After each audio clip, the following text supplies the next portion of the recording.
Coucou, bonjour à tous, j'espère que ça va. Aujourd'hui on se retrouve dans une nouvelle vidéo room tour où je vais vous montrer mon espace à Amsterdam. Donc pour un petit room tour, apartment tour ou shared apartment tour puisque je suis en coloc. Donc je vais vous montrer un peu l'espace dans lequel j'ai vécu depuis maintenant 1 an et demi. Je vais vous montrer du coup ma chambre personnelle à moi et puis aussi l'appartement et les pièces que je partage avec mes colocataires. Petite précision, aujourd'hui il fait très moche, il fait très sombre, il a plu toute la journée, donc c'est pas la meilleure façon de vous montrer l'appartement, du moins ce sera pas la version la plus lumineuse de mon appartement malheureusement, mais j'inclurai aussi quelques clips de ce à quoi l'appartement ressemble lorsqu'il y a du soleil, parce que ça change vraiment tout l'espace. Mais aujourd'hui on va devoir se contenter d'un mood un peu plus cosy, automnal, puisque de toute façon je filme ça à la mi-octobre. Donc c'est parti, on rentre directement dans le vif du sujet et je vous montre ma chambre. Donc ma chambre est juste en face de l'entrée quand on entre dans l'appart.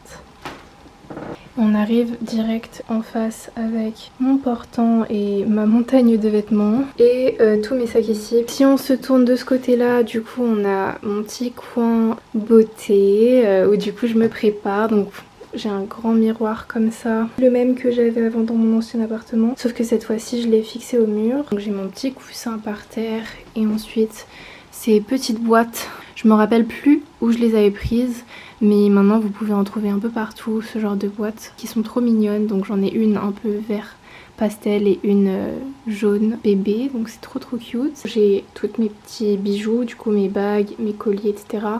Mes parfums et de ce côté là mon make-up. Ensuite j'ai cette petite lampe Ikea que j'allume pas souvent, mais je l'allume seulement quand c'est l'hiver, quand il fait vraiment très sombre.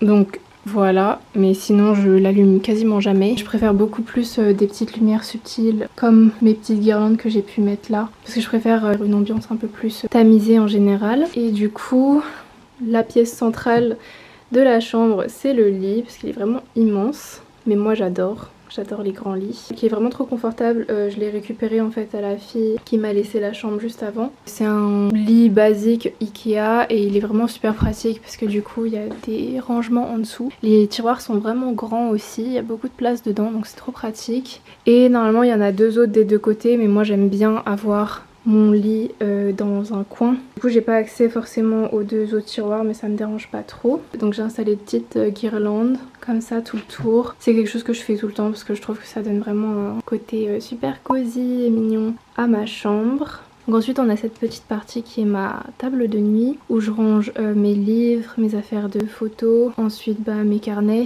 et mon coin avec toutes mes pierres, mon palo santo et ma lampe de cristal de sel que j'aime trop qui donne vraiment une ambiance super cosy à ma chambre. Donc ensuite j'ai cette étagère, c'est là que je range mon projecteur. J'ai un petit livre ici de chez Rico d'un peintre que Amélie m'a offert. Ensuite je crois que j'ai un petit assemblage feuilles à brûler que mon copain m'a offert. Pareil un Polaroid que mon copain m'a offert et ensuite quelques bric-à-brac qui sont aussi pas mal de petits cadeaux. Une bougie trop jolie que ma copine Céline m'a acheté. Une bougie avec un petit bougeoir que j'avais trouvé en de seconde main. Une petite tasse avec sa petite assiette que Farah m'a offerte et m'a faite de ses propres mains, qui est trop mignonne, que j'adore, avec du coup des tournesols dessus. Un clin d'œil aux fois où elle était venue à Amsterdam et on avait acheté des tournesols. Et ensuite une petite bougie à l'eucalyptus que j'aime trop. C'est de la marque Bougie de Charroux, qui est ma marque préférée de bougies parce qu'elles sont non toxiques et l'odeur est trop relaxante. Et j'aime trop ce petit endroit parce que les couleurs sont trop jolies et vont bien ensemble. Et sinon après ici on a aussi une sorte de placard,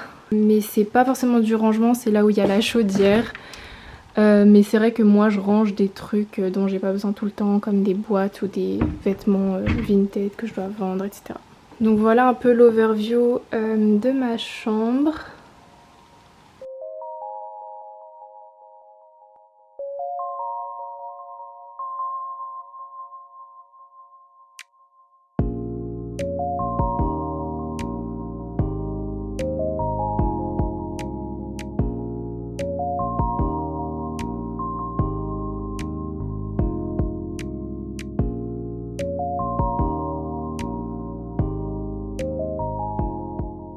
J'ai oublié de vous montrer avant de passer à la suite de l'appartement. C'est cette grande fenêtre porte qui me permet d'avoir pas mal de luminosité dans ma chambre, même si aujourd'hui c'est pas le meilleur jour pour le montrer vu qu'il fait très moche et très gloomy. Mais le matin du coup j'ai de la lumière toute la matinée en général, vraiment dès que le matin se lève jusqu'à peut-être midi 14h selon la saison. Donc c'est super agréable quand il y a du soleil. Et en fait cette fenêtre est une fenêtre porte parce qu'elle donne directement sur le balcon.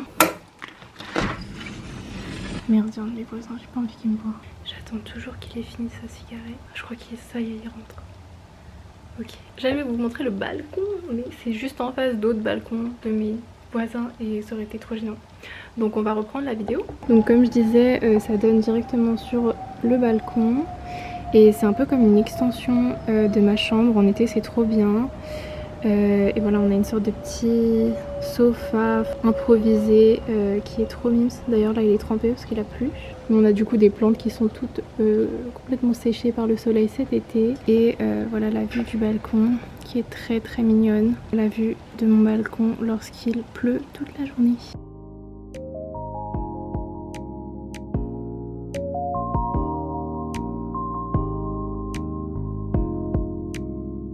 Donc voilà, et là-bas vous avez une porte vers la cuisine.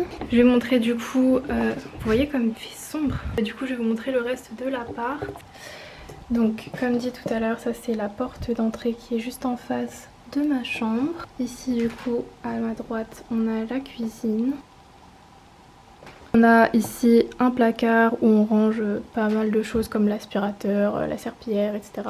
Ici on a notre frigo avec un four micro-ondes. Donc quand on continue juste à gauche, on a le robinet avec tout ce qu'il faut pour laver la vaisselle, parce qu'on n'a pas de lave-vaisselle. Pas mal de rangements, que ce soit en haut et en bas. On divise, chacune a son petit espace à elle. Et ensuite on a plaques de cuisson donc qui sont à gaz et apparemment c'est la meilleure façon de cuire ses aliments. Machine à café, bouilloire et nos plantes de basilic. Après on a cette jolie fenêtre qui donne encore une fois sur les bâtiments d'en face, mais je trouve que c'est vraiment ce qui fait son charme, la façon dont il y a autant de fenêtres et que c'est autant ouvert. C'est vraiment super joli et on a pas mal d'espace pour faire la cuisine et pour préparer à manger. Et on a une machine à laver donc trop pratique. Et ensuite la partie un peu plus séjour, donc en fait c'est vraiment une cuisine mais il n'y a pas très longtemps, je dirais il y a 6 mois, on a un peu tout changé cet espace parce qu'avant on n'avait pas du tout de canapé, on n'avait pas vraiment de pièce à vivre. Enfin la pièce à vivre finalement c'était la cuisine et on avait une énorme table qui prenait toute cette partie là. Et on a décidé du coup de vendre la table et d'acheter ce canapé qu'on a trouvé sur le site Marketplace il me semble, qui fit parfaitement en fait dans cet endroit, donc au niveau du mur. Donc c'était vraiment le canapé parfait qui est du coup de couleur crème en matière, je crois qu'on appelle ça du matière bouclée. Voilà, on a quelques coussins juste ici. La poubelle, bon on s'en fiche de ça. Ensuite deux cadres avec des photos dessus. Bon ça c'est pas vraiment mon goût, c'était déjà là avant que j'arrive et même si j'avais envie un peu de les changer, j'ai eu un peu la flemme. Ensuite en haut on a deux autres étagères avec des petites plantes, des livres de cuisine et une lampe un peu centrale au milieu. Et ensuite on a cette petite partie là avec la table à manger et nos 4 petites chaises, toutes les couleurs. Et dessus on a posé quasiment tout le temps une sorte de petit bouquet de fleurs et avec une petite bougie rose un peu esthétique, voilà. Et voilà la petite lumière dans le fond qui donne vraiment ce côté très cosy. Donc voilà, vous avez un peu une overview de ce à quoi ça ressemble dans une journée où il fait pas très beau. De toute façon j'inclurai des petits clips de quand il y a du soleil parce que ça change aussi pas mal l'aspect de tout l'appartement.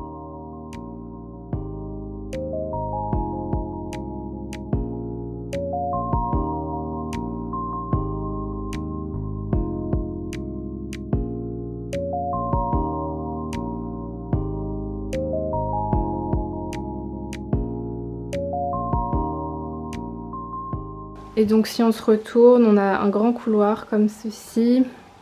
Et donc au fond là-bas, on a la chambre d'une de mes colocs et là-bas la chambre d'une autre de mes colocs. Mais je vais pas forcément vous montrer ça. Mais je vais vous montrer la salle de bain rapidement. Donc qui est quand même vachement grande. C'est vrai qu'on nous le dit souvent qu'elle est grande pour une salle de bain d'Amsterdam. En général, il y a tellement peu d'espace que la salle de bain c'est vraiment la pièce la plus petite. Mais nous on a de la chance. Donc là on a de quoi mettre toutes nos serviettes. On a un truc pour faire étendre le linge. Tapis de bain, une douche comme ceci qui est super bien, super pratique et on a pas mal de place aussi de rangement pour chacune de nos affaires. Ce placard là ne se ferme pas, depuis que je suis arrivée il ne se ferme pas, donc on a juste accepté qu'il est comme ceci. Ensuite on a le petit lavabo et un miroir où on a aussi de la place à l'intérieur pour ranger chacune de nos affaires. Donc voilà. Et donc si on se retourne ici, il y a un petit miroir aussi pour checker sa tenue avant de sortir de l'appart. Les toilettes on s'en fiche un peu, mais voilà, on a des toilettes juste ici. Donc voilà, on a fait un peu le tour de ma chambre. Je vous ai montré l'espace dans lequel je vis ici à Amsterdam et l'appartement du coup que je partage avec mes colocs. Et avant de terminer cette vidéo, je me suis dit que ça pourrait être intéressant de répondre à quelques questions qui peuvent survenir, surtout dans la situation de vouloir venir vivre à Amsterdam, plus particulièrement en tant que Français ou étranger. Donc la première question c'est avec combien de colocs je vis. Donc je vis avec 3 autres filles, donc on est 4 colocs en tout au total. Et comme vous avez pu le voir, en fait je vous ai montré seulement 2 autres chambres que celle-ci à cet étage là. C'est parce que ma 4e coloc a une chambre 2 étages au-dessus, parce qu'un étage au-dessus c'est mon voisin et un étage encore au-dessus il y a une autre chambre qui fait partie de notre appartement, et puis il y a aussi une autre pièce qui fait partie de son appartement à lui. C'est un peu étrange mais voilà, c'est comme ça que ça fonctionne, donc il n'y a jamais eu de soucis. On est 3 à cet étage là plus une au-dessus qui descend quand elle a besoin d'utiliser la cuisine ou la salle de bain, mais elle a ses propres toilettes et son propre robinet, donc ça lui fait comme une sorte de petit studio. Ça peut paraître beaucoup de vivre à 4, je sais que des fois il y en a qui vivent avec beaucoup plus ou seulement avec une personne. Ça dépend vraiment des emplois du temps, et nous on a des emplois du temps qui matchent bien, donc finalement on n'est jamais trop à la maison en même temps. Et de toute façon à Amsterdam la plupart du temps vous allez habiter en colocation, à part si vous avez vraiment un bon budget. Beaucoup de gens vivent finalement en colocation parce que le marché de l'immobilier est très cher et très tendu ici à Amsterdam. On va passer à la question suivante qui est à combien s'élève le loyer. Donc moi j'ai pas mal de chance, c'est très rare d'avoir un loyer aussi bas parce que je paye mon loyer du coup 537 € par mois. Il a été augmenté au début de cette année 2023, avant je le payais 515 € et pour Amsterdam c'est vraiment très peu. En général, pour vous donner une ordre d'idée, on est plutôt sur du 700-800 € par chambre, même dans une coloc où vous le partagez à 3 ou 4 personnes. Donc c'est vraiment une ville très chère, mais j'ai eu vraiment beaucoup de chance avec cet appart là puisque la chambre était autour de 500 € le loyer, 537 € maintenant depuis cette année. On est sur une chambre du coup de 10 mètres carrés, mais moi je trouve que ça marche bien finalement. Bon, j'ai dû faire le sacrifice de ne pas avoir un bureau, mais ça me permet aussi de séparer les espaces où je travaille et l'espace où je me repose, donc ça a aussi ses avantages. Donc ensuite je pense que l'une des questions qui va certainement revenir, c'est est-ce que j'ai des conseils pour trouver un appartement ici à Amsterdam. Faut dire que trouver un endroit où vivre, un logement, c'est très difficile ici. Je sais pas si j'ai forcément des conseils, ou du moins si vous cherchez déjà, je vais peut-être pas apporter quoi que ce soit de nouveau. Mais à part que moi je suis toujours passée par les groupes Facebook, c'est l'une des manières les plus communes en fait de trouver un logement ici. Donc peut-être que je mettrai quelques groupes qui sont sûrs et qui sont assez actifs dans la barre d'infos, que vous pourrez aller regarder et vous ajouter sur ces pages là pour chercher. Je sais que vous pouvez aussi certaines fois passer par des agences. Moi je l'ai jamais fait mais c'est possible, donc n'hésitez pas à regarder. Et si vous êtes étudiant et que vous venez ici en fait pour étudier dans des universités qui sont localisées ici à Amsterdam ou aux Pays-Bas, vous avez certainement aussi accès au logement étudiant, donc n'hésitez pas à regarder de ce côté là aussi. Sinon en dehors de ça, mes seuls conseils ce serait vraiment de regarder ces groupes là, de regarder tous les sites ou toutes les sources où vous pourrez trouver en fait des logements. Et malheureusement il n'y a pas de secret mis à part de tout le temps regarder, de vraiment être sur le qui-vive et d'être très rapide pour envoyer les emails ou les messages aux personnes pour demander des visites ou des appels. C'est vrai que vous avez plus de chance si vous êtes en physique et vous pouvez faire des visites, mais c'est pas... Enfin moi pour le coup j'étais à Paris et j'ai pu trouver ce logement là en faisant un appel vidéo, donc c'est pas exclu, c'est pas impossible. Et un autre truc c'est que si vous avez des connaissances, des personnes qui vivent déjà ici, n'hésitez pas à les contacter, à leur demander s'ils ont des pistes, s'ils connaissent des gens qui recherchent une nouvelle coloc, parce que ça brasse aussi pas mal dans le sens où il y a aussi beaucoup de gens qui partent, beaucoup de gens qui cherchent. Donc voilà, n'hésitez pas à solliciter votre réseau. De toute façon, en général, l'immobilier, trouver un logement, trouver un appart, c'est beaucoup être stressé, être très rapide, très réactif et de tout le temps chercher, tout le temps être à la recherche et envoyer des messages. Mais il vous suffit de ce coup de chance là et vous trouverez l'appartement qui vous convient. Donc je pense que j'ai couvert un peu tout par rapport au logement. Si vous avez d'autres questions, n'hésitez pas à les mettre dans les commentaires et j'y répondrai par écrit. En tout cas, moi ça m'a fait trop plaisir de vous montrer mon petit espace. En général, je fais ça tout le temps quand je pars. Probablement parce qu'à chaque fois ça a été des apparts que je pensais ne pas garder très longtemps et au final, enfin voilà, cet appart j'ai cru que j'allais rester au début pendant 3 mois et ça fait maintenant 1 an et demi que j'y suis. Donc on verra. La prochaine fois que je vis dans mon espace, d'abord je pense que je vais rentrer chez mes parents, peut-être que je vais refaire un peu la déco de chez mes parents, donc ça pourrait être cool de vous faire un process de comment je réaménage ma chambre chez mes parents à mes goûts d'aujourd'hui. Dites-moi si ça aussi ça peut vous intéresser dans les commentaires. J'espère que ça vous a plu, je commence à m'éterniser donc je vais arrêter la vidéo maintenant. Je vous fais plein de bisous et on se voit dans la prochaine vidéo. Qui sait où mes prochaines aventures me mèneront, mais en tout cas on sera de retour en France. N'oubliez pas de liker la vidéo et vous abonner à la chaîne si c'est pas déjà fait et aussi de mettre la petite cloche si vous voulez savoir à chaque fois que je poste une vidéo. Donc voilà, je vous fais des gros bisous et je vous dis à la prochaine.